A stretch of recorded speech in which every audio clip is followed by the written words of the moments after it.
اللہ اکبر اللہ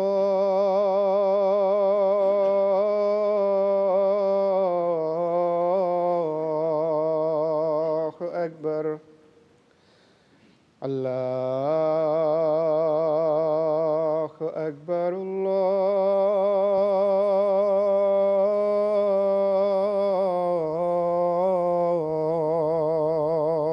اکبر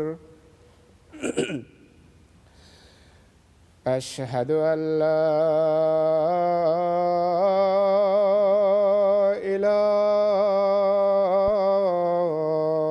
إله إلا الله أشهد أن لا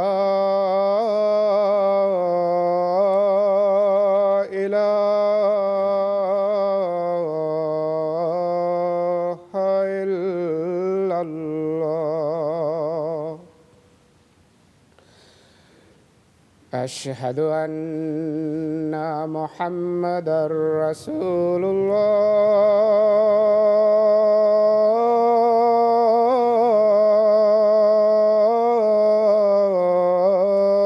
الله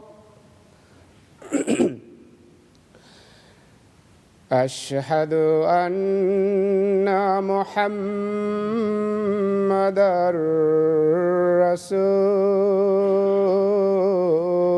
رسول الله حي على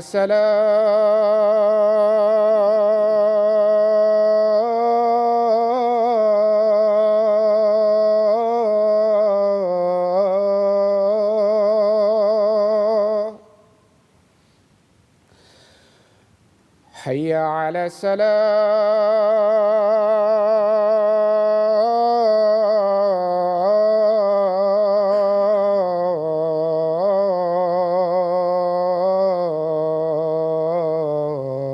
الصلاة حي على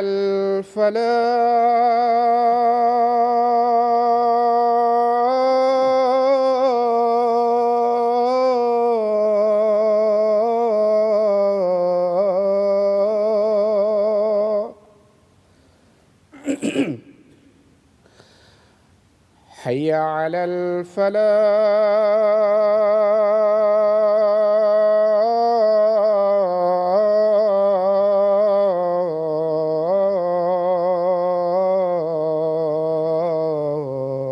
الفلاح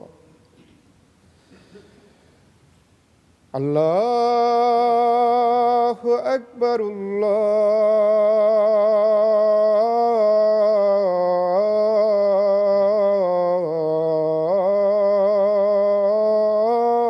الله أكبر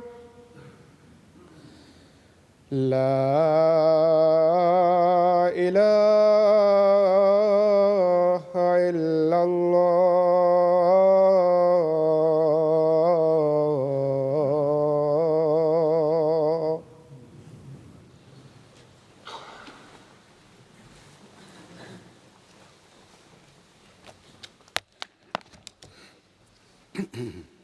السلام علیکم ورحمۃ اللہ۔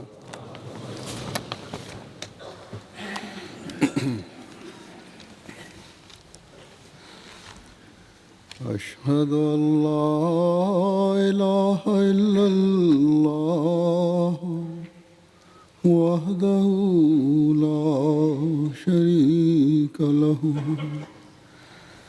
وأشهد أن محمدًا عبده ورسوله أما بعد فأعوذ بالله من الشيطان الرجيم بسم الله الرحمن الرحيم الحمد لله رب العالمين الرحمن الرحيم مالك يوم الدين إياك نعبد وإياك نستعين اهدنا الصراط المستقيم صراط الذين أنعمت عليهم غير المغضوب عليهم ولا الضالين.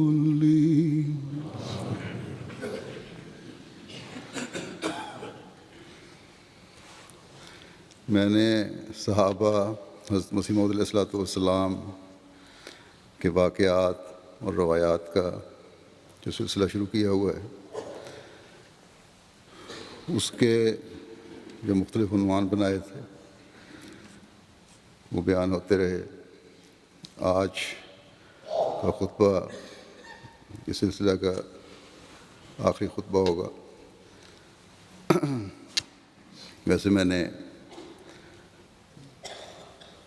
متعلقہ لوگوں کو کہا ہے کہ رجسٹر دوبارہ بھی چیک کر لیں، اگر روایات رہ گئی ہیں کچھ تو پھر کسی وقت بیان ہو جائیں گی. یہ اس نے اتفاق ہے کہ یہ خطبات فروری کے مہینے میں ختم ہو رہے ہیں، اور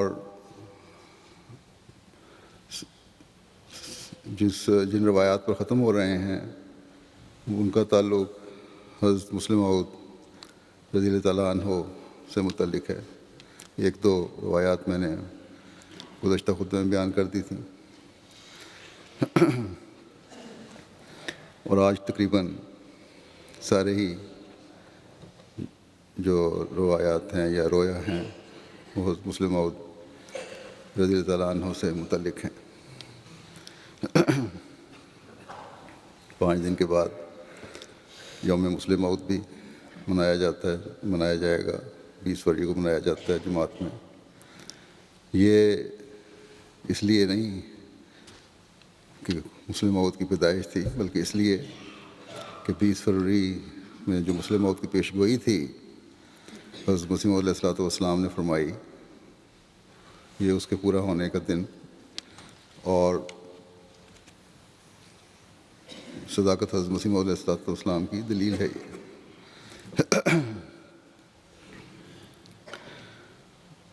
حضرت مسلم موعود رضی اللہ عنہ کی پیدائش تو 20 فروری کی نہیں تھی.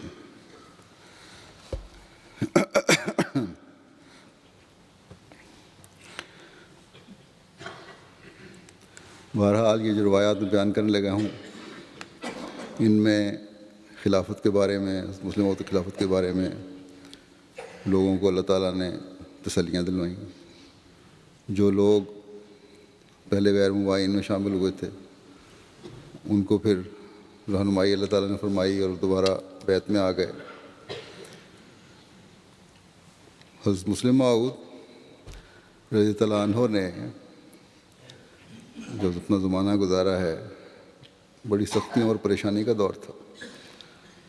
شروع میں فتنہ اٹھا انتخاب خلافت کے وقت. بڑے بڑے جو علماء کہلاتے تھے حضرت مسیح موعود علیہ الصلوۃ والسلام کے بڑے قریبی بھی تھے، وہ جماعت سے علیحدہ ہو گئے، خزانہ لے کے چلے گئے. اور پھر مختلف وقتوں میں اندرونی اور بیرونی فتنے بھی اٹھتے رہے، لیکن ہر موقع پر اللہ تعالیٰ کی مدد آپ کے شامل حال رہی. یہ اولو العزم ہر فتنے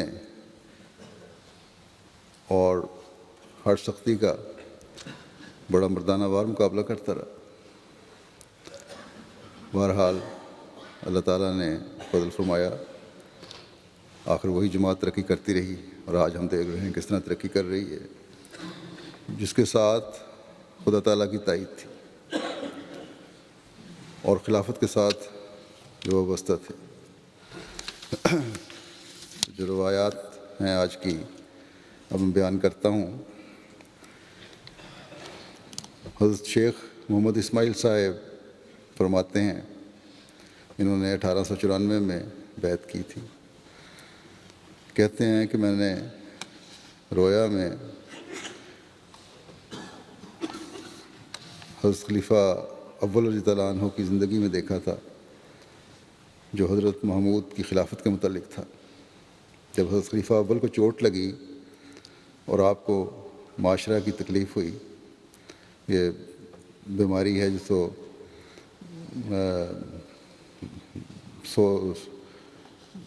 خون کے دباؤ میں یا جسم میں سوجن وغیرہ ہو جاتی ہے کسی وجہ سے، اور پیٹ کی بھی خرابی ہوتی ہے۔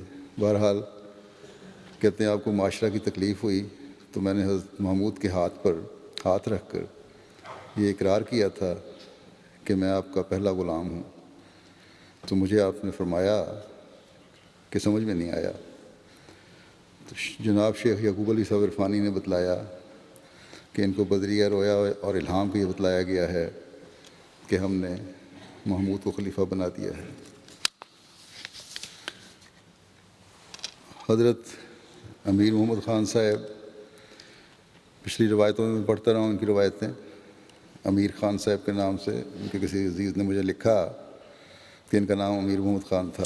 تو بہرحال روایت میں لکھنے والے نے تو شروع میں امیر خان ہی لکھا ہے، لیکن آگے ان کا ایک روایتوں میں ایک خط کا ذکر آتا ہے، اس سے پتہ لگتا ہے کہ یہ اصل نام ان کا امیر محمد خان ہی ہے۔ بہرحال انہوں نے 1903 میں بیعت کی تھی۔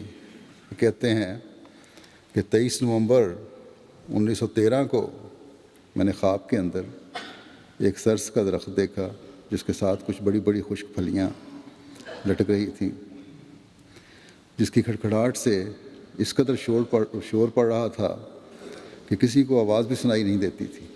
تب اللہ تعالیٰ نے بارش برسائی جس سے وہ تمام سوکھی ہوئی پھلیاں جھڑ گئیں۔ اس پر حضرت اولوالعزم نے فرمایا، یعنی حضرت مسلم موعود نے خواب میں فرمایا کہ شیطان کا گھر اجڑ گیا، برباد ہو گیا، اب زمین سے سبزہ اگے گا اور غلبہ پیدا ہوگا اور میوے لگیں گے۔ اس پر بعض اشخاص نے ان خشک پھلیوں کی طرف اشارہ کر کے کہا کہ آپ نے ان کو شیطان کا گھر کیوں کہا ہے؟ اس کے جواب میں حضرت اولوالعزم نے فرمایا کہ انہیں میں نے شیطان کا گھر نہیں کہا، انہیں حضرت مسیح موعود علیہ الصلوۃ والسلام نے بھی شیطان کا گھر ہی کہا ہے۔ اس کے بعد میں نے حکیم محمد عمر صاحب کو بڑی بلند آواز کے ساتھ حضرت صاحب کی پیش گوئیاں لوگوں کو سناتے دیکھا۔ خواب کا ذکر کر رہے ہیں، خواب میں جو کہ پوری ہو چکی تھی اور جن کو آئندہ کی پیش گوئی کی صداقت میں بطور دلیل کے پیش کر رہے تھے، جن کے سننے سے سامعین کے دلوں میں ایک سکینت اور سرور پیدا ہو رہا تھا۔ کہتے ہیں سو الحمدللہ یہ خواب تقرر خلافت ثانیہ کے وقت ہو بہو پورا ہوا، اور مولوی محمد علی صاحب ماں اپنے رفقا کے جنہوں نے خلافت کے خلاف شور برپا کر رکھا تھا جماعت سے الگ ہو گئے، بلکہ قادیان سے بھی نکل گئے، جن کے نکلنے کے بعد احمدیت خلافت ثانیہ کے ذریعے چار دانگ عالم میں پھیل گئی۔ حضرت امیر محمد خان صاحب بھی بیان فرماتے ہیں کہ 24 فروری 1912 بدوار کی رات خواب کے اندر مجھے حضرت خلیفۃ المسیح اول رضی اللہ تعالیٰ عنہ نے فرمایا کہ یہ جو حضرت مسیح موعود علیہ الصلوۃ والسلام نے پیش گوئی فرمائی تھی، یہ جو خواب کا ذکر کر رہے ہیں، یہ حضرت خلیفہ اول کی زندگی کی خواب ہے کہ جب مبارک موعود آئے گا تو تخت نشین کیا جائے گا۔ اس سے مراد ہم تو جارج پنجم کی تخت نشینی لیتے تھے، لیکن اب معلوم ہوا ہے کہ مبارک موعود سے مراد صاحبزادہ میاں محمود احمد ہیں اور تخت نشینی سے مراد آپ کی خلافت ہے۔ پھر خیال ہوا کہ آپ کی خلافت کے وقت تو دنیا میں کوئی زبردست زمینی یا آسمانی نشان ظاہر ہونا چاہیے تھا۔ تب تفہیم ہوئی کہ نشان بھی پورا ہو جائے گا۔ صاحبزادہ صاحب کی خلافت کے ذکر سے حضرت خلیفہ اول رضی اللہ تعالیٰ عنہ کا چہرہ بشاش ہو رہا تھا اور میں بھی خوش ہو رہا تھا اور کہہ رہا تھا کہ میں تو مبارک موعود کا ظہور کسی دور کے زمانے میں سمجھتا تھا، لیکن خدا کا شکر ہے کہ یہ خوش وقت بھی میری زندگی میں ہی مجھے نصیب ہوا۔ پھر خواب کے اندر خیال پیدا ہوا کہ خلیفہ تو حضرت مولوی صاحب ہیں، میاں صاحب کس طرح خلیفہ ہو گئے؟ تب تفہیم ہوئی کہ خلیفہ اول نے تو بہت بوڑھے ہونا نہیں، کیونکہ خدا کے پیارے ارذل العمر کو نہیں پہنچتے۔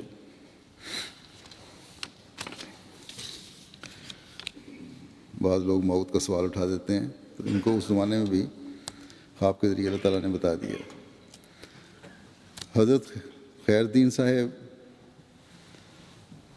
جن کی بیعت 1906 کی ہے، فرماتے ہیں کہ ایک دفعہ میں نے دیکھا کہ حضرت خلیفۃ المسیح ثانی ایدہ اللہ تعالیٰ کا دانہ ہاتھ 11 کرم لمبا ہو گیا۔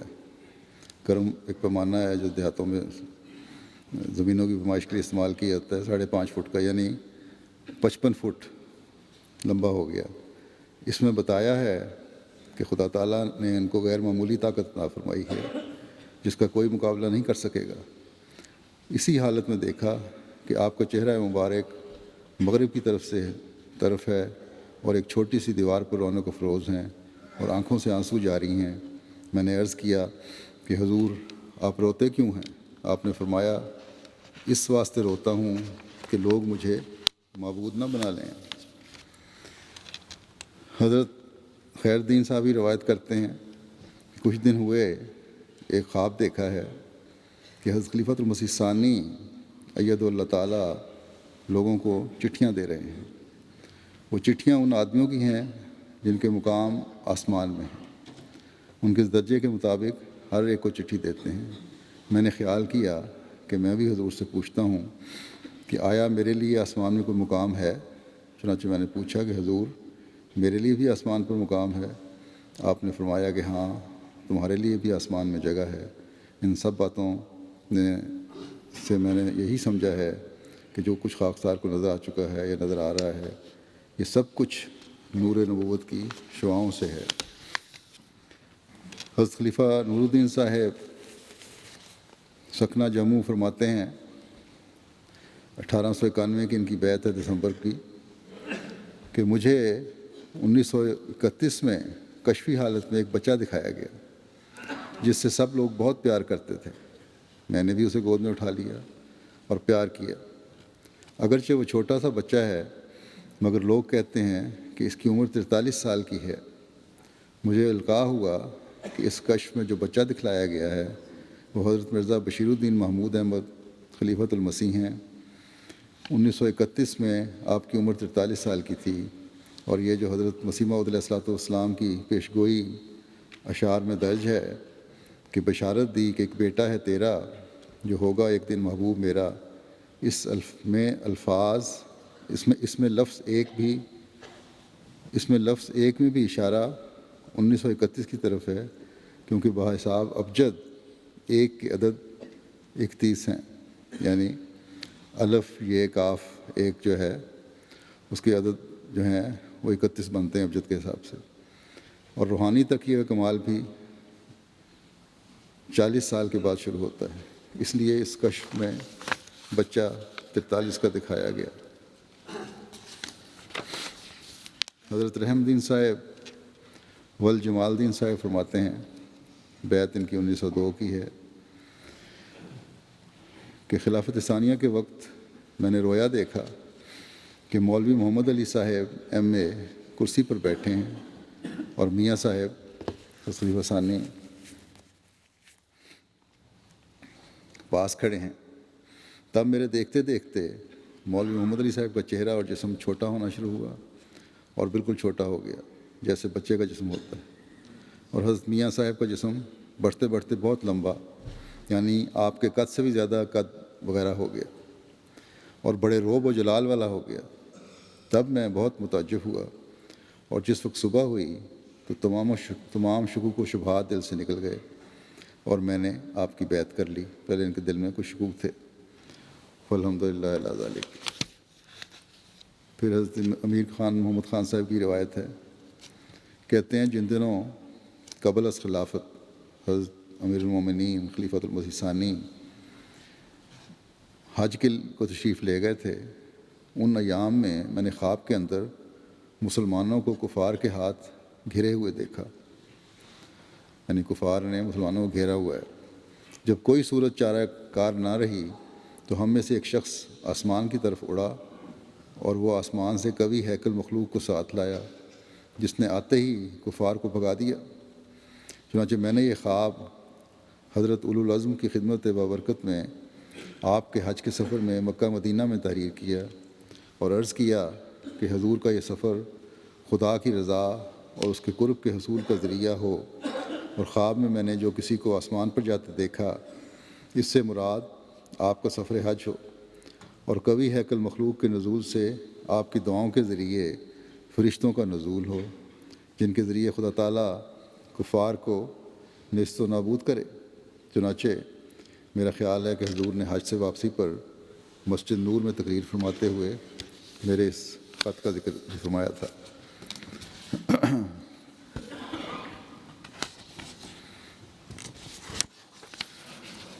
پھر حضرت امیر خان صاحب بھی فرماتے ہیں کہ 20 جنوری 1913 کو میں نے نماز عشاء میں دعا کی کہ اے اللہ تو مجھے رسول کریم صلی اللہ علیہ وسلم اور حضرت مسیح موعود علیہ الصلوۃ والسلام اور دیگر بزرگوں کی زیارت خواب کے اندر نصیب فرما۔ جب میں سو گیا تو کیا دیکھتا ہوں کہ ایک میدان میں بہت سے بزرگان دین جمع ہیں اور سب کے سب دعا میں مشغول ہیں، جن میں حضرت خلیفۃ المسیح ثانی بھی ہیں، اور آپ کے اور میرے آگے چنبیلی کے پھول ہیں جن کی ہم خوشبو لے رہے ہیں۔ حضرت خلیفہ ثانی نے مجھے فرمایا کہ پھولوں کو سونگھتے وقت ناک سے نہیں لگانا چاہیے بلکہ ذرا ناک سے فاصلے پر رکھنے چاہیے تاکہ پھولوں کی خوشبو نفاست سے آئے۔ حضرت امیر خان صاحب بھی کہتے ہیں کہ 1913 کی رات میں نے خواب میں دسمبر 1913 خواب میں حضرت میاں صاحب اولو العزم کے ہمراہ ایسے گھروں کا نظارہ دیکھا جن کے نیچے سمندر گھس آیا ہے اور وہ بے خبری میں تباہی کے قریب پہنچ گئے ہیں، جن کی تعبیر منکرین خلافت کے انکار خلافت سے پوری ہوئی۔ پھر کہتے ہیں کہ فروری 1930 کی درمیانی رات کو میں نے خواب میں دیکھا کہ میں ایک زینے پر چڑھ رہا ہوں اور میرے پیچھے حضرت ام المومنین صاحبہ بھی چڑھ رہی ہیں۔ جب میں نے حضور کی طرف دیکھا تو میں بوجہ آپ کے ادب کے گھبرا گیا، یعنی حضرت ام المومنین کی طرف دیکھا تو گھبرا گیا، مگر حضرت ام المومنین صاحبہ نے عذرائے شفقت فرمایا کہ ڈرو مت، تم بھی ہمارے بچے ہی ہو۔ پھر میں ایک زینے سے ہو کر ایک اور مکان کے اندر چلا گیا اور وہ مکان بھی حضرت مسیح موعود علیہ الصلوۃ والسلام کا ہی مکان ہے۔ کیا دیکھتا ہوں کہ وہاں خاندان حضرت مسیح موعود علیہ الصلوۃ والسلام میں مجھے ملازمت ملتی ہے، مگر تنخواہ میری سب انسپیکٹری کی تنخواہ سے بہت کم ہے، جسے میں نے مشورے کے بعد قبول کر لیا۔ پر مجھے ایک شخص پوچھتا ہے کہ تم نے پہلی ملازمت کس لیے چھوڑ دی؟ میں نے کہا کہ فلاں شخص نے میرے ساتھ دھوکہ کیا۔ پھر ایک اور شخص یا وہی شخص مجھے پوچھتا ہے کہ تم دیر سے کیوں آئے؟ میں نے کہا کہ میرے جو مہمان آئے ہوئے تھے وہ بیمار تھے، ان کی تیمارداری کی وجہ سے دیر ہو گئی، جس پر حضرت ام المومنین صاحبہ نے فرمایا کہ تیمارداری کی وجہ سے دیر ہو ہی جایا کرتی ہے۔ پھر اس کے بعد میں کیا دیکھتا ہوں کہ چند آدمی حضرت خلیفۃ المسیح ثانی کے مکان میں گھس آئے ہیں اور وہ شورش کرنا چاہتے ہیں۔ میرے ہاتھ میں تلوار ہے، میں نے تلوار سے سب کو بھگا دیا۔ پھر جب میں واپس اندر آیا تو دیکھا کہ ایک شخص پھر تلوار لیے اندر گھس آیا ہے۔ میں نے اپنی تلوار سے اس کی تلوار کاٹ دی اور وہ عاجز سا ہو گیا۔ اتنے میں اور چند آدمی حضرت خلیفہ ثانی کو گھیرے میں لیے جا رہے ہیں۔ حضرت خلیفۃ المسیح ثانی نے مجھے آواز دی، میں نے اس ہجوم کو بھی منتشر کیا اور ایک اور شخص کو جو کہ فتنے کا بانی مبانی تھا اسے تلوار سے قتل کرنا چاہا، مگر وہ میری طرف منہ کر کے پیچھے کی طرف ہٹتا گیا اور میں بھی اسے آگے رکھ کر اس کی طرف بڑھتا گیا، یہاں تک کہ میں نے اسے گھیر کر قتل کر دیا۔ اور پھر جب میں اندر واپس آیا تو حضرت ام المومنین صاحبہ اور حضرت مسیح ثانی نے مجھے دودھ پلایا۔ ایک شخص مجھے دودھ پیتے دیکھ کر کہنے لگا کہ تم دودھ کیوں پیتے ہو؟ میں نے کہا کیا دودھ برا ہے؟ دودھ پینا تو بہت اچھا ہے۔ پھر میری آنکھ کھل گئی اور میں نے یہ خواب بدریہ خط حضرت مسیح ثانی کی خدمت بابرکت میں ارسال کیا۔ حضور نے 5/3/30 کو پرائیویٹ سیکرٹری صاحب کے ذریعے جواب فرمایا کہ خواب اچھی ہے، اللہ تعالیٰ آپ سے کوئی سلسلے کی خدمت لے لے گا۔ اس کے بعد اپریل 30 کو پھر میں نے حضور کی خدمت میں ایک خط لکھا کہ بحضور سیدنا امامنا حضرت امیر المومنین السلام علیکم، یہ شعر لکھا اس پہ، ہر بلا کہ این قوم راہک دادا است، زیر آن گنج کرم پنہادہ است۔ مستریوں کی فتنہ انگیزی اور پولیس کی ناجائز کارروائی سن کر دل قابو سے نکلا جا رہا ہے۔ تھوڑا ہی عرصہ ہوا تو میں نے خواب میں شریروں کا ایک گروہ حضور کے گرد جمع دیکھا، جسے میں نے بدریہ تلوار کے منتشر کیا اور ان کے سرغنہ کو قتل کیا۔ یہ خواب میں نے حضور کی خدمت میں تحریر کیا تھا، جس پر حضور نے رقم فرمایا تھا کہ خدا تعالیٰ تم سے کوئی خدمت دین لے لے گا۔ سو میں اس خدمت کے لیے ادائیگی کے لیے نہایت بےتابی سے چشم برآ ہوں، لیکن میں نہیں جانتا کہ یہ کس طرح ادا ہوگی۔ سوائے دعا اور خدا کی استمداد کے اور کوئی ذریعہ نہیں پاتا۔ حضور سے التجا ہے کہ میرے لیے دعا فرمائی جائے کہ خدا میری کمزوریوں سے درگزر فرما کر میری دعاؤں کو قبول فرمائے اور مجھے خدمت دین کے حصول کا عملی موقع عطا کرے۔ وسلام، امیر محمد خان، سب انسپکٹر اشتمال راتیات، ضلع جلندھر۔ کہتے ہیں کہ الحمدللہ ثم الحمدللہ کہ 7 سال کے بعد میری یہ خواب حرف بحرف پوری ہوئی، یعنی 1924 میں نے ایک اعلیٰ افسر کے ایما پر ملازمت سے استعفیٰ دیا، جو بعد میں اس کی دھوکہ دہی ثابت ہوئی، کیونکہ اس نے بعض وجوہات کی بنا پر مجھے کہا تھا کہ میں بھی ملازمت چھوڑ رہا ہوں، تم بھی چھوڑ دو، لیکن پتہ لگا کہ اس نے خود اب تک ملازمت نہیں چھوڑی اور اشتمال راضیات میں مجھے 90 روپے ماہوار تنخواہ ملتی تھی اور اب قادیان میں صرف 20 روپے لے رہا ہوں، جیسا کہ خواب میں بتلایا گیا تھا۔ اور ملازمت بھی انجمن کی نہیں بلکہ تحریک جدید کی ہے، جو خاص حضرت خلیفۃ المسیح ثانی کی تحریک ہے، اور 1934 سے ملازمت سے برطرف ہو کر آخر 1936 تک بوجہ خان کی کاروبار گھر پر رہا، اور اب یہاں آ کر خوارج کے فتنہ کو بچشم خود دیکھا اور دعاؤں کی توفیق پائی، اور فخر الدین صاحب بانی سرغنہ کے قتل کا واقعہ بھی بچشم خود دیکھا۔ عطا کی تو نے میری سب مرادات، کرم سے تیرے دشمن ہو گئے مات۔ حکیم محمد عطا محمد صاحب، جن کی بیعت 1901 کی ہے، فرماتے ہیں کہ حضرت خلیفہ ثانی کی بیعت کے غالباً 1 ماہ بعد حکیم احمد دین صاحب شاہدرہ سے لاہور میرے مکان پر آئے اور فرمانے لگے کہ چلو آج محمد علی صاحب سے مسئلہ نبوت پر کچھ گفتگو کرنی ہے۔ میں بھی ان کے ساتھ ہو گیا۔ وہاں مسجد میں دوستانہ طور پر حکیم احمد دین صاحب اور مولوی محمد علی صاحب نے گفتگو شروع کر دی۔ کوئی 15-20 منٹ تک سلسلہ جاری رہا، اس بات پہ کہ حضرت مسیح علیہ السلام نبوت تھے کہ نہیں تھے، نبی تھے کہ نہیں تھے۔ کہتے ہیں بعد میں ہم سب اپنے اپنے گھر آ گئے۔ رات کو میں نے دعا کی کہ الہی، مولوی محمد علی نے جو بیان کیا ہے وہ کچھ سچ معلوم ہوتا ہے، یعنی کوئی شبہ ڈال دیا حضرت مسیح علیہ السلام کی نبوت کے بارے میں۔ میرے دل کو تو خود ہی سنبھال۔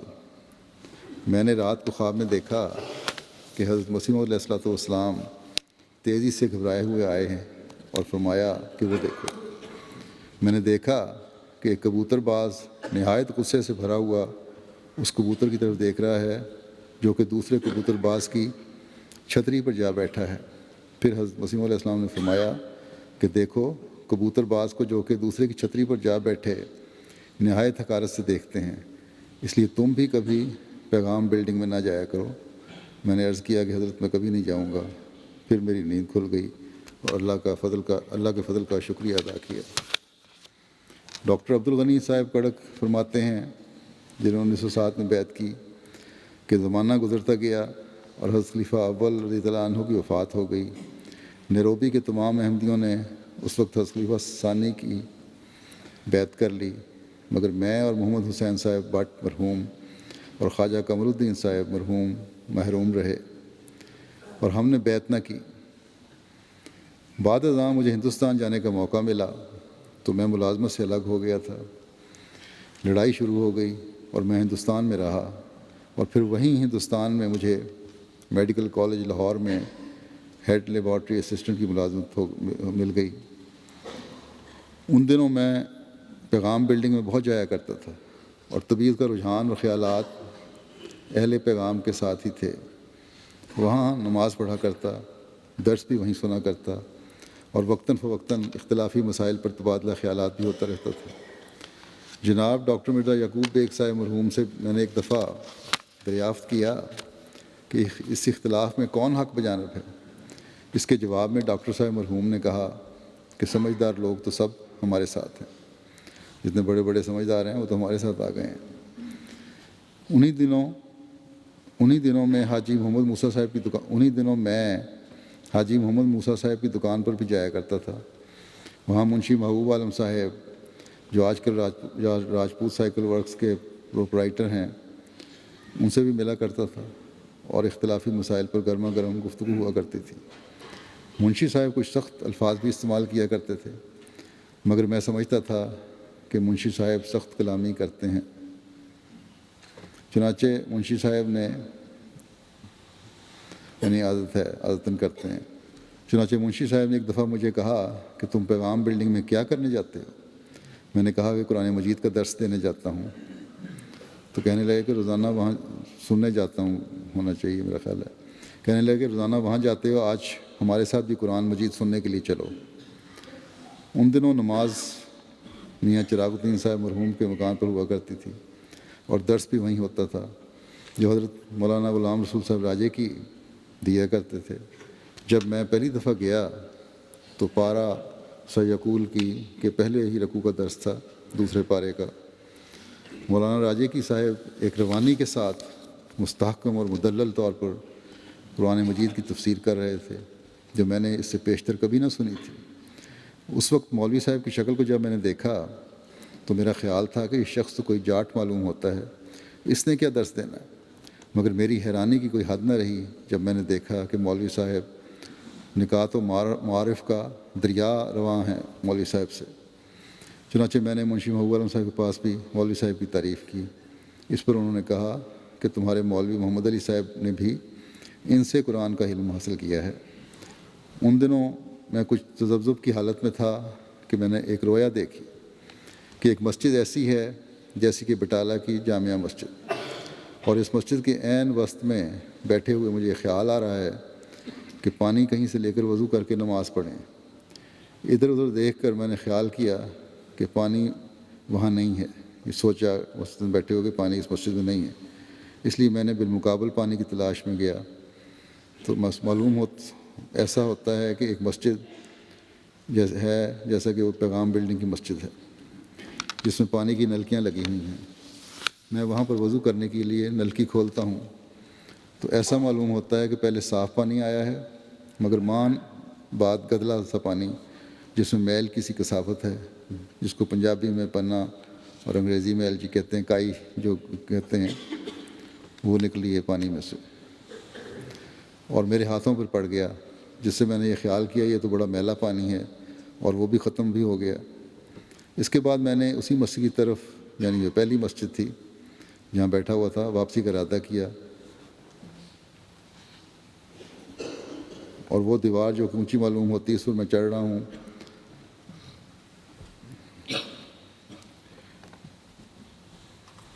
تو ڈاکٹر سید محمد حسین شاہ صاحب نے میرے پیچھے سے آ کر ٹانگ پکڑ لی ہے کہ تم یہاں کیوں آئے تھے، پھر یہاں نہ آنا۔ میں کہتا ہوں کہ مجھے آنے کی، غالباً یہ اسی مسجد کا ذکر کر رہے ہیں دوبارہ بھی جس میں وضو کر رہے تھے، کہ تم یہاں کیوں آئے تھے، پھر یہاں نہ آنا۔ میں کہتا ہوں کہ مجھے آنے کی ضرورت نہیں ہے۔ اس کے بعد جب میں اسی مسجد کی طرف واپس گیا ہوں تو وہاں پر نہایت مصفہ پانی کا ایک حوض ہے، یعنی جہاں بیٹھے ہوئے تھے وہاں واپس گئے تو مصفہ پانی کا ایک حوض نظر آیا، اور حضرت مولوی غلام رسول صاحب راجے کی ایک حدیث کی کتاب کا درس دے رہے ہیں جو ہنائی کاغذ پر چھپی ہوئی ہے، اور اس کے حاشیوں پر بھی گنجان چھپا ہوا ہے۔ میں یہ خیال کرتا ہوں کہ یہاں تو پانی کثرت کے ساتھ ہے اور میں پہلے بھولا ہی رہا۔ خیر، جس وقت میں وضو کر کے ہاتھ اٹھاتا ہوں تو مستری محمد موسیٰ صاحب کا لڑکا محمد حسین تلوار لے کر میرے سر پر کھڑا ہے، اور میں خیال کرتا ہوں کہ اس کو حضرت خلیفہ ثانی کی طرف سے میرے متعلق یہ حکم ہے کہ میں منافق ہوں اور مجھے قتل کر دیا جائے۔ میں نے محمد حسین صاحب کی طرف مڑ کر دیکھا کہ تم ایک مومن کو قتل کے لیے تلوار اٹھاتے ہو، تمہیں معلوم نہیں کہ میں مومن ہوں؟ اس کے بعد نظارہ بدل گیا اور ایسا معلوم ہوتا ہے کہ میں ہاتھ میں تلوار لیے ہوئے ہوں اور چھوٹے چھوٹے لڑکے سرخ اور سفید رنگ کی وردیاں پہنے ہوئے جیسے کہ مولی ہوتی ہے ماتم کر رہے ہیں، اور محرم کے دن معلوم ہوتے ہیں۔ میں تلوار لے کر ان لڑکوں کی طرف جاتا ہوں اور کہتا ہوں چلے جاؤ، چنانچہ وہ لڑکے بھاگ گئے۔ اس کے بعد ایسا معلوم ہوتا ہے کہ میرے لڑکے عبدالغفور خان کا مکان ہے، اور میں اس کمرے میں داخل ہونے کے لیے جب جاتا ہوں تو پولیس کے سپاہی تلاشی لینے کے لیے آئے ہیں، اور میں خیال کرتا ہوں کہ میرے پاس جو تلوار بغیر لائسنس ہے اس کی تلاشی کے لیے آئے ہیں، مگر میں دل میں خیال کرتا ہوں کہ یہ تلوار تو میں افریقہ سے لایا ہوں۔ اس کے بعد میری آنکھ کھل گئی۔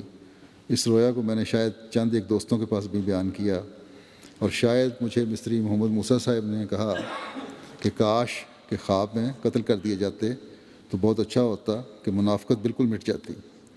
اسے دیکھنے کے بعد بھی انہوں نے بیعت نہیں کی تھی۔ کہتے ہیں اس کے بعد پھر میں نے حضرت خلیفہ ثانی کی بیعت کر لی، اور پھر میں خدا تعالیٰ کے فضل سے سلسلے سے اخلاص و محبت میں ترقی کرتا گیا۔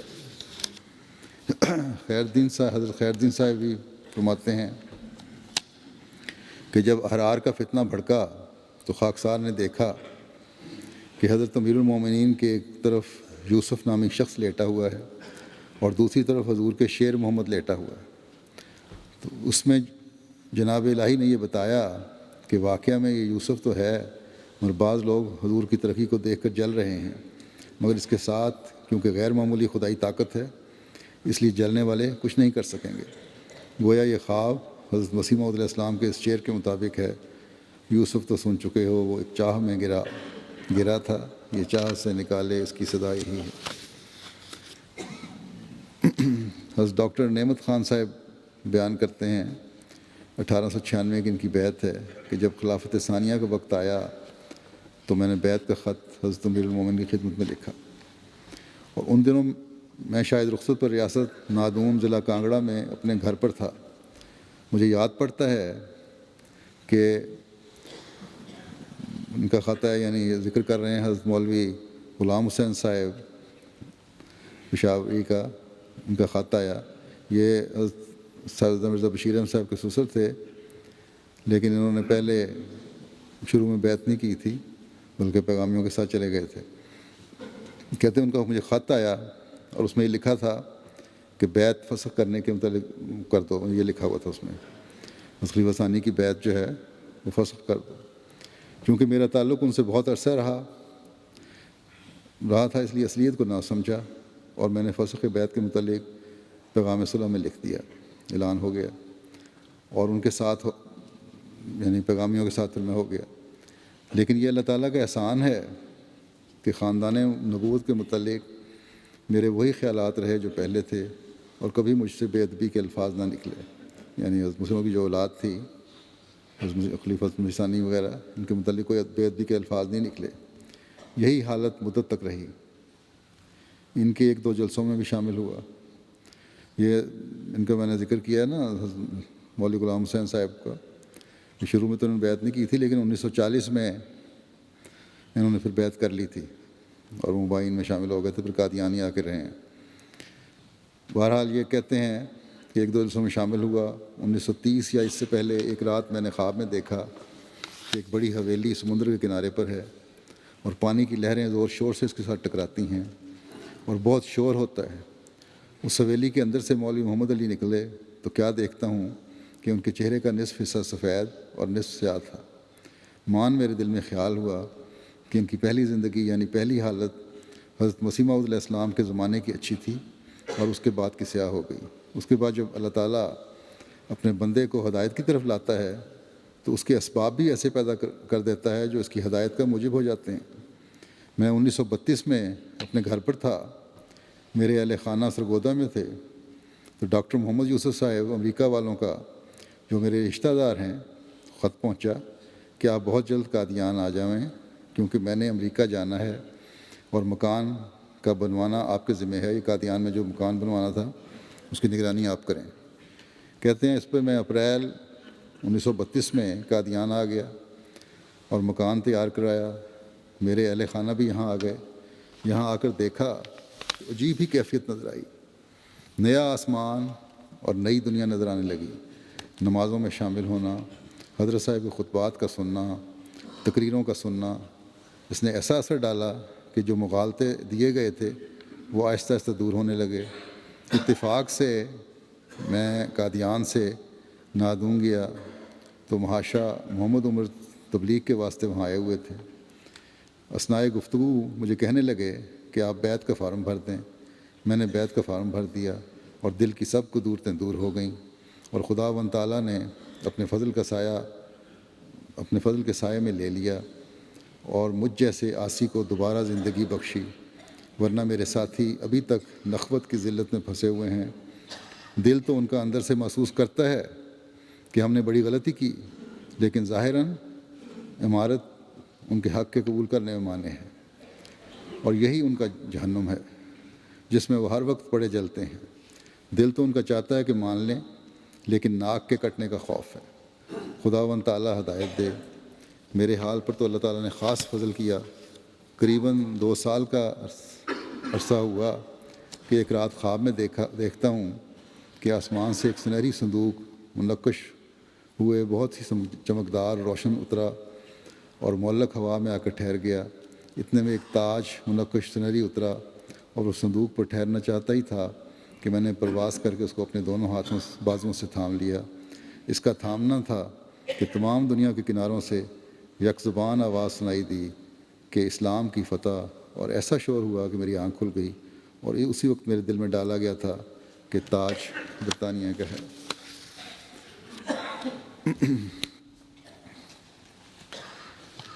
حضرت میاں سونے خان صاحب فرماتے ہیں کہ مئی 1938 جس وقت احرار کا بہت زور تھا، اس وقت میں نے دعا کرنی شروع کی اور درود شریف کثرت سے پڑھنا شروع کر دیا۔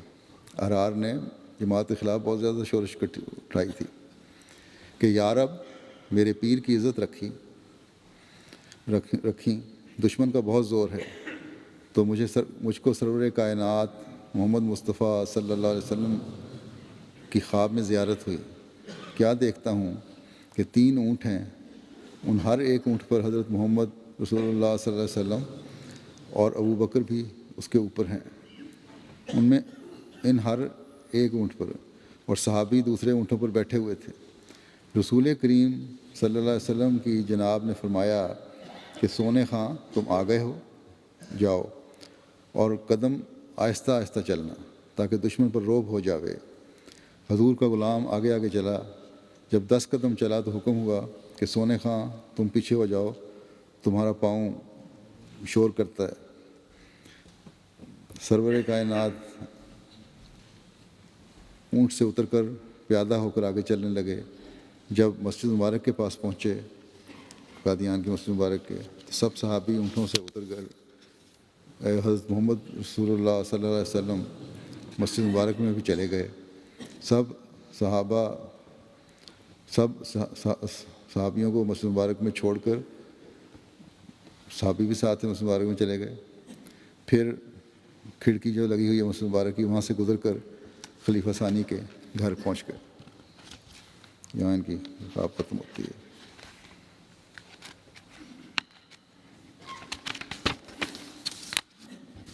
حضرت خیر الدین صاحب بیان کرتے ہیں کہ ایک دفعہ میں نے دیکھا کہ امیر کابل کہتا ہے کہ میں نے اپنا پیسہ بھیج دیا ہے، پیچھے آپ بھی آ رہا ہوں۔ جب مستریوں نے ایک فتنہ برپا کیا تو اس وقت یہ مستریوں کا فتنہ جو تھا یہ اندرونی فتنہ تھا، ایک وہاں قادیان میں بڑا شور مٹایا تھا انہوں نے۔ تو اس وقت میں نے دیکھا کہ حضرت خلیفہ ثانی آسمان پر ٹہل رہے ہیں۔ گویا اس میں یہ بتایا کہ ان کا اتنا اونچا مقام ہے کہ ان کے مقام تک پہنچنا نہایت ہی مشکل ہے، گویا محال ہے۔ یہ بھی معلوم ہوا کہ دنیا کے لوگ جتنا چاہیں زور لگا لیں، خدا کے فضل سے ان کا کوئی نقصان نہیں کر سکیں گے، کیونکہ ان کا قدم مبارک بہت بلندی پر ہے۔ یہ حضور علیہ السلام کے اس شعر کے متحد ہے کہ آسماں کے رہنے والوں کو زمین سے کیا نکار۔ میاں سونے خان صاحب، حضرت میاں سونے خان صاحب فرماتے ہیں کہ اب میں صداقت خلیفہ ثانی بیان کرتا ہوں جو میرے پر ظاہر ہوئی۔ جس وقت احرار کا بہت زور تھا اور مستریوں نے بھی حضور پر بہت تہمت لگائی تھی، میں نے دعا کرنی شروع کر دی کہ اے اللہ میرے پیر کی عزت رکھ، وہ تو میرے مسیح کا بیٹا ہے۔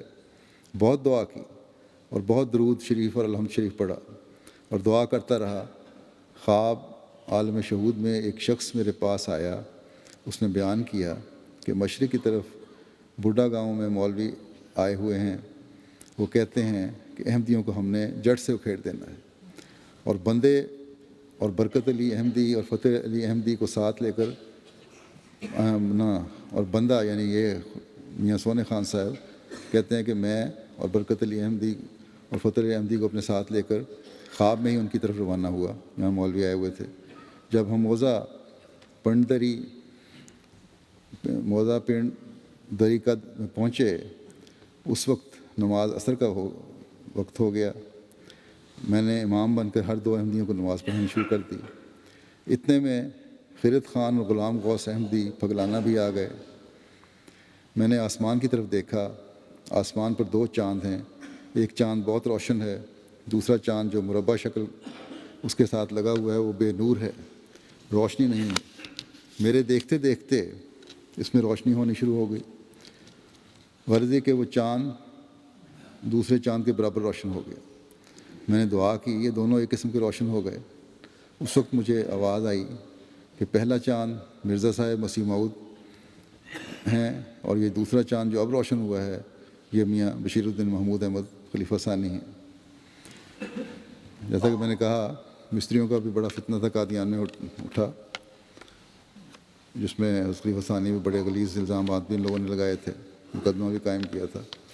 اس کا کچھ ذکر کر دیتا ہوں، اکثر کو شاید نہیں پتہ ہوگا، خلاصتاً ویسے یہ تفصیل پڑھنے والی ہے۔ بس خلیفہ ثانی رضی اللہ عنہ بھی فرماتے ہیں کہ ایک مقدمہ پچھلے دنوں میرے خلاف کیا گیا کہ گویا میں نے آدمی مقرر کیے تھے کہ بعض لوگوں کو مروا دوں۔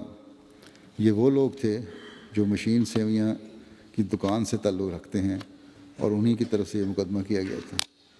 اور دوسرا مقدمہ یہ تھا کہ آئندہ کے لیے میری ضمانت لی جائے۔ پھر فرماتے ہیں آگے کہ قتل کرنا تو بڑی بات ہے، قتل کروانا ان کو لوگوں کو تو بڑی بات ہے، میں نے ان کے لیے کبھی بد دعا بھی نہیں کی، مگر انہوں نے اپنے اوپر قیاس کیا۔ پچھلے دنوں بعض وجوہ سے جو خیالی طور پر گھڑی گئیں، ایسی وجوہات جو خیالی تھیں، ان میں یہ خیال پیدا ہوا کہ ان کے خلاف کوشش کی جا رہی ہے۔ ان کو یہ خیال پیدا ہوا کہ جس طرح خلیفہ ثانی ان کے خلاف وہ کوشش کر رہے ہیں۔ ان لوگوں نے بعض ایسی وجوہات سے جو اخبار میں بھی بیان کر دی گئی ہیں، کئی قسم کی ناجائز حرکات کی۔ پھر آگے فرماتے ہیں کہ جو لوگ اخلاق میں گر جاتے ہیں وہ اپنے بغض اور کے بدلے غیر اخلاقی طور پر لینے کے درپے ہو جاتے ہیں۔ اس وجہ سے انہوں نے ایسی باتیں کرنی شروع کیں جو الزامات اور اتہامات سے تعلق رکھتی ہیں، اور بڑے گندے گندے الزام لگائے تھے، لیکن آپ نے کوئی اس کا جواب نہیں دیا۔ تاریخ احمدیت میں جو لکھا ہوا ہے اس کا خلاصتاً ایک بیان کرتا ہوں کہ جماعت احمدیہ کی کامیابیوں اور حضرت خلیفۃ المسیح ثانی کی ہر حلقے میں بڑھتی ہوئی مقبولیت دیکھ کر بعض لوگوں نے، جن سے سلسلے کی عظمت اور آپ کی شہرت دیکھی نہیں جاتی تھی، آپ کی زبردست مخالفت شروع کر دی۔ چنانچہ اس غرض کے لیے قادیان کے بعض مستری جو مشین سیویاں کی دکان چلاتے تھے اعلیٰ کار بنائے گئے، جنہوں نے حضرت خلیفہ ثانی پر اقدام قتل کا مقدمہ کرنے کے علاوہ ایک اخبار مباہلہ نامی جو قادیان سے جاری ہوتا تھا جاری کر کے آپ کی ذات مقدس پر شرمناک حملے کیے، اور اپنی دشنام ترازی اور اشتعال انگیزی سے جماعت کے خلاف ایک طوفان بدتمیزی کھڑا کر دیا۔ یہ فتنہ دراصل ایک گہری سازش کا نتیجہ تھا جس کے پیچھے سلسلہ احمدیت کے مخالف عناصر کام کر رہے تھے، اور جنہوں نے احمدیوں کو بدنام کرنے بلکہ کچلنے کے لیے پوری کوشش سے ہر قسم کے اچھے ہتھیار استعمال کیے۔ اس فتنے میں جہاں دشمنان احمدیت کی گندی اور شکست خوردہ ذہنیت بالکل بے نقاب کر دی، وہاں خلیفۃ مسیح ثانی کی یوسفی شان کا اظہار ہوا، اور آپ نے صبر و تحمل کا ایک ایسا عظیم النظیر نمونہ دکھایا کہ ملک کا سنجیدہ اور متین طبقہ غرتۂ حیرت میں پڑ گیا، اور انہوں نے گند اچھالنے والوں کے خلاف نفرت اور بیداری کا کھلا اظہار کیا، اور کئی اخباروں نے پھر اس بات پہ لکھا بھی۔ بس خلیفۃ مسیح ثانی جلسہ سالانہ 1927 میں اس فتنہ کی طرف اشارہ کرتے ہوئے فرماتے ہیں اپنی تقریر میں کہ ایسی باتیں الہی سلسلوں کے ساتھ خدا تعالیٰ کی سنت کے ماتحت لگی رہتی ہیں، ان سے گھبرانا نہیں چاہیے۔ ہمارا فرض کام کرنا ہے، دشمنوں کی شرارتوں سے گھبرانا ہمارا کام نہیں۔ جو چیز خدا تعالیٰ کی ہو اسے وہ خود غلبہ عطا کرے گا۔ اللہ تعالیٰ اپنی چیزوں کی آپ حفاظت کرتا ہے۔ اگر سلسلہ احمدیہ کسی بندے کا سلسلہ ہوتا تو اتنا کہاں چل سکتا تھا؟ یہ خدا کا ہی سلسلہ ہے، وہی اس کی پہلے حفاظت کرتا رہا ہے اور وہی آئندہ کرے گا انشاءاللہ۔ خدا تعالیٰ نے مجھے بتلایا ہے کہ شوکت و سلامتی، سعادت اور ترقی کا زمانہ عنقریب آنے والا ہے۔ کہنے والے نے کہا ہے، دیکھوں گا کہ کس طرح جماعت ترقی کرتی ہے، مگر میں بھی دیکھوں گا کہ میرے خدا کی بات پوری ہوتی ہے یا اس شخص کی۔ چنانچہ وہ فتنہ بھی عجیب طرح ختم ہوا کہ وہی لوگ جس کے پاس حکومتی کارندے بھی مدد کر رہے تھے، وہ حکومت کے خلاف ہی بدل گیا، اور ایک دنیا نے دیکھ لیا کہ خدا کی بات پوری ہوئی اور یہ فتنہ آپ مر گیا، اور بہت بری طرح مرا۔ اب بھی کبھی بھی جو پلاننگ کی جاتی ہے، اسکیمیں بنائی جاتی ہیں، منصوبے بنائے جاتے ہیں جماعت کے خلاف، وہ اگر ان کو حکومتیں مدد کریں تو حکومتوں کے خلاف ہی ہو جاتے ہیں۔ یہی ہم نے دیکھا ہے۔ اور اللہ تعالیٰ جماعت کو ہر قسم کے فتنوں سے محفوظ رکھے اور ہمیں ترقیات دکھاتا چلا جائے۔ یہ ان صحابہ کا جن کا ذکر ہوا ہے، ان کے درجات بلند فرمائے، اور ہمیشہ ان کی نسلوں کو بھی جماعت کے ان کی دعاؤں کا بھی وارث بنائے اور ان کے نقش قدم پر چلنے کی توفیق عطا فرمائے۔ جماعت کے تمام افراد کو بھی ہر قسم کے شر اور فتنہ سے بچائے، اور خلافت احمدیہ کے ساتھ مضبوط تعلق قائم کرنے کی سب کو توفیق عطا فرمائے۔ آج بھی نماز جمعہ کے بعد نماز جنازہ غائب پڑھاؤں گا، جو مکرم سردار محمد بھروانہ صاحب جھنگ کا ہے، جن کی 7 فروری 2013 کو وفات ہوئی 73 سال کی عمر میں۔ انا للہ و انا الیہ راجعون۔ ان کے والد احمد خان بھروانہ صاحب تھے، چونڈ بھروانہ ٹھٹھا شیرے کا رہنے والے تھے۔ خلیفہ ثانی رضی اللہ عنہ کے زمانے میں 50 کی دہائی میں انہوں نے بیعت کی تھی۔ اس وقت ان کی عمر تقریباً 10 سال تھی، اور تبلیغ کا بڑا شوق تھا ان کو چھوٹی عمر سے ہی، جو آخر تک قائم رہا۔ آپ کی دنیاوی تعلیم تو کوئی خاص نہیں تھی، صرف پرائمری تھی، لیکن حضرت مسیح علیہ السلام کی اور خلفاء کی کتب، خاص طور پر خلیفہ مسیح ثانی کی کتب کا بڑا گہرا مطالعہ تھا۔ جھنگ کے دیہاتی ماحول میں لوگوں کی تباہی کے لحاظ سے آپ نے صداقت احمدیت کے دلائل تیار کر رکھے تھے، جو مقامی جھنگوی زبان میں پیش کرتے تھے، جن کا سننے والوں پر بہت اثر ہوتا تھا۔ آپ کو جماعت جھنگ کی طرف سے مختلف جگہوں پر مناظروں کے لیے بھجوایا جاتا تھا۔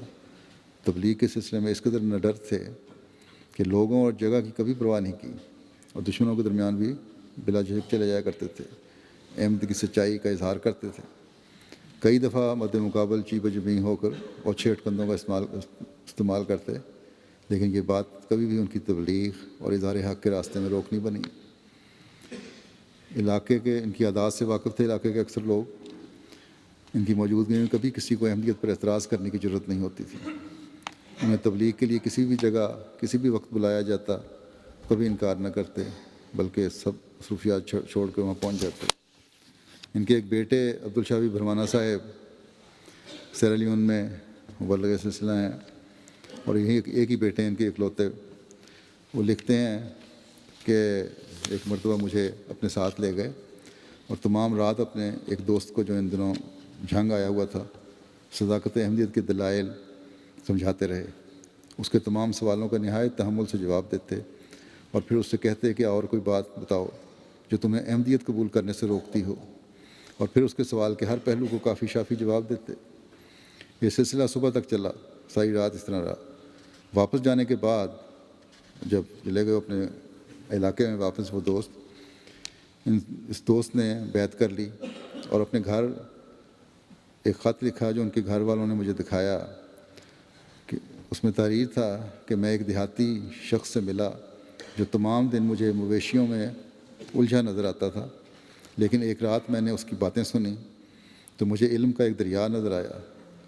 بے شک یہ سب علم انہیں حضرت مسیح موعود علیہ السلام کی کتب کے مطالعے سے اور بار بار مطالعے سے حاصل ہوا تھا۔ جیسا کہ میں نے کہا کہ ان کے ایک ہی بیٹے ہیں، ایک بیٹی، اکلوتے بیٹے وہ مبلغ سلسلہ ہیں، سیرا لیون میں آج کل کام کر رہے ہیں۔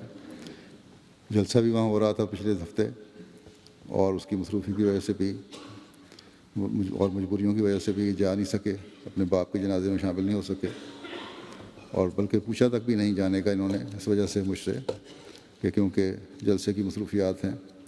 اللہ تعالیٰ ان کے والد کی خواہش کے مطابق ان کو بے لوث خدمت سلسلہ کرنے کی توفیق عطا فرمائے اور صبر اور حوصلہ عطا فرمائے اس واقف زندگی کو، اور اپنے والد کی دعاؤں کو وارث بنائے۔ اللہ تعالیٰ مرحوم کے ساتھ مغفرت کا سلوک فرمائے، درجات بلند فرمائے، اور سب کو صبر جمیل عطا فرمائے، ان کے جو لواحقین ہیں۔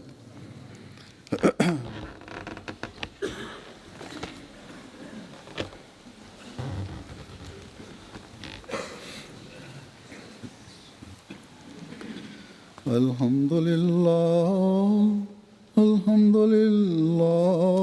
نحمده ونستعينه ونستغفره ونؤمن به ونتوكل عليه ونعوذ بالله من شرور أنفسنا ومن سيئات أعمالنا، من يهده الله فلا مضل له ومن يضلله فلا هادي له، ونشهد أن لا إله إلا الله ونشهد أن محمدا عبده ورسوله۔ عباد الله رحمكم الله، إن الله يأمر بالعدل والإحسان وإيتاء ذي القربى وينهى عن الفحشاء والمنكر والبغي، يعظكم لعلكم تذكرون۔ اذكروا الله يذكركم وادعوه يستجب لكم، ولذكر الله أكبر۔